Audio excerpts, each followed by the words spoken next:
വീഡിയോയിലേക്ക് ഏവർക്കും സ്വാഗതം. ഇന്ന് നമ്മൾ ചർച്ച ചെയ്യുന്നത് ഈ ചില റോഡുകൾക്ക് സ്വകാര്യ വ്യക്തികൾ ഒരു റോഡിന് പേരിട്ടൊരു ബോർഡ് വയ്ക്കുന്നത് കാണണം.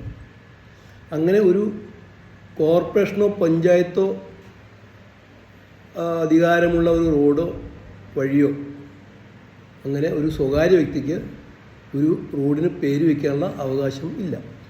ഇയാളുടെ സ്വകാര്യ വഴിയാണെങ്കിൽ, സ്വകാര്യ വഴി ഇയാളുടെ വളപ്പിലേക്കുള്ള വഴി മാത്രമാണെങ്കിൽ കോർപ്പറേഷൻ യാതൊരു അവകാശം, കോർപ്പറേഷൻ മുനിസിപ്പാലിറ്റിക്കോ അവകാശം ഇല്ലാത്തൊരു വഴിയാണെങ്കിൽ അവിടെ വേണമെങ്കിൽ ഇയാൾക്ക് ഇഷ്ടമുള്ള റോഡിന് പേര് വെച്ച് ബോർഡ് സ്ഥാപിക്കാൻ പറ്റും.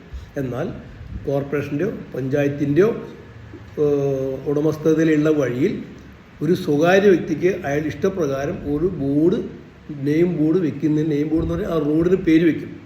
റോഡിൻ്റെ പേര് വയ്ക്കാനുള്ള അവകാശം ഇല്ല.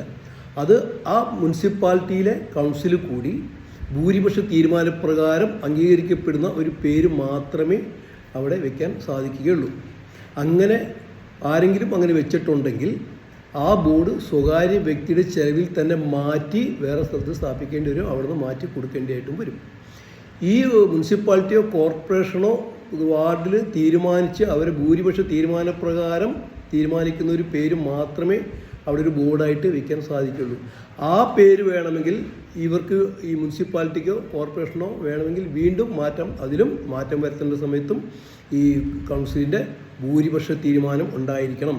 അങ്ങനെ ആണെങ്കിൽ നേരത്തെ വെച്ചിരിക്കുന്ന പേര് മാറ്റി പുതിയ പേരുകൾ സ്ഥാപിക്കുവാൻ മുനിസിപ്പാലിറ്റിക്കും കോർപ്പറേഷനും സാധിക്കും, ഭൂരിപക്ഷം ഉണ്ടായിരിക്കണം എന്നും മാത്രം. അതുകൊണ്ട് വ്യക്തികൾ ശ്രദ്ധിക്കുക, അവരുടെ സ്വകാര്യ വഴിയിൽ അല്ലാതെ മുനിസിപ്പാലിറ്റിയിലോ കോർപ്പറേഷനിലോ വഴികളിൽ ഇങ്ങനെ ഒരു സ്വകാര്യ വ്യക്തിയുടെ പേര് വെച്ച് ബോർഡ് വയ്ക്കുന്നതിന് അവർക്ക് സാധ്യമല്ല. അത് നിയമപ്രകാരം തെറ്റാണ്, നിയമത്തിലെ നടപടിയിൽ സ്വീകരിക്കേണ്ടി വരും മാറ്റാത്ത പക്ഷം. അപ്പോൾ നിങ്ങൾ ചെലവിൽ തന്നെ അത് മാറ്റി സ്ഥാപിക്കേണ്ടതായിട്ട് വരും. ഇത് ഇഷ്ടമായെങ്കിൽ ലൈക്ക് ചെയ്യുക, ഷെയർ ചെയ്യുക, സബ്സ്ക്രൈബ് ചെയ്യുക. Thank you.